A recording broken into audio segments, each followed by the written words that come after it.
want to. Okay, so I wrote you a poem for your birthday. It's called Hail to the Survivors. Survivors of Dan's night. Well, we'll see how that goes. There could be multiple ways to interpret that. In '63 at RFK, a handsome blonde cheered on his team. With Jurgensen slinging, it was a young fan's dream.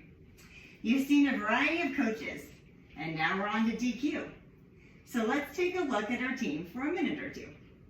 But before we start, there's a note of import. Like a real Washingtonian, you revere our city sport. Through highs and lows, through thick and thin, your Redskin fan heart has always remained steady within.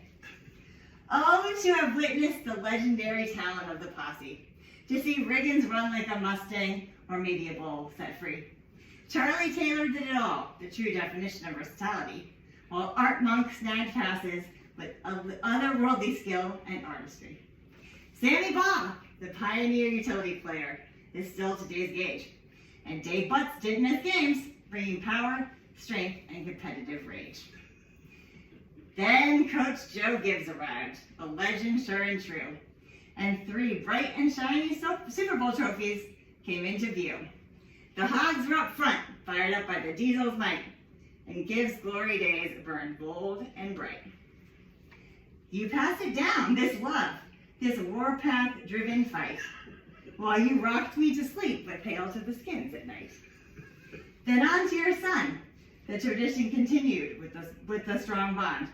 Remember, Gary was going to kick for the Skins if he couldn't find a sugar mom. The Dunnings loved our team, there wasn't a doubt. With Peggy as your accompaniment on Sundays, for your team we would shout. But then, oh then, did the tide turn, and for those glory days the fandom would desperately yearn. Dan Steiner came, rockets and all, seemingly determined to blow up everyone's fall. What destruction, what narcissism and misogyny, what pain! 2 decades of potential and sacrifice by players lost, all in vain. Now,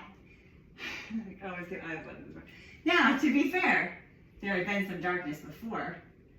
Gus knocked himself out celebrating, and Norv was a snore. But no one knew just how dire was our plight. RG3 soared like Superman, then philandered and lost his light. Our former enemy McNabb got millions. Played, wait, did he?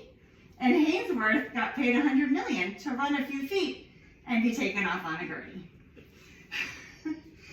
There were some bright spots though, fleeting and quick. A couple playoff appearances, some really great guys. Heck, Portis and Moss would take on anyone despite their size. Games with Garrett and me, how much fun were they? Except then we'd usually lose and have to fight traffic on the Beltway. Then the scandals came, and the disgrace was real. Vinny Serrato and Bruce Allen, what a rotten deal. Congress called, and the shame grew worse. Oh, and then you can throw in a 53% win purse. But now, Daddy, I think the storm might be through. And hope shines bright in a burgundy hue. A new dawn breaks. We're back at last. The despotic Snyder years are in the past. With Daniels here to lead the way. New owners, coaches, and players who are not easy to sway. The joy you once knew, we now can feel. It seems the future is bright. Could a Super Bowl dream be made real? Who knows? The saying is art imitates life, but I offer a revision. Sports imitate life seems a better family vision. Through good times and bad, you stayed consistent in your team support, which is very similar to what you've done for me and the sport. You stood strong even when unhappy with the team's direction, despite how bad things might have seemed to an outsider's perception. You've had our backs through the mistakes that we've made, offered advice, a shoulder to cry on, and shared the life paths we've laid. Dad, you're a Schneider-era survivor. Let the narcissist be damned. No more losing seasons. Respect we now command. You're the truest. You've overcome it all. Daddy, you're tough. And now at long last, things are looking up. We're looking up. They're looking up. They're looking up.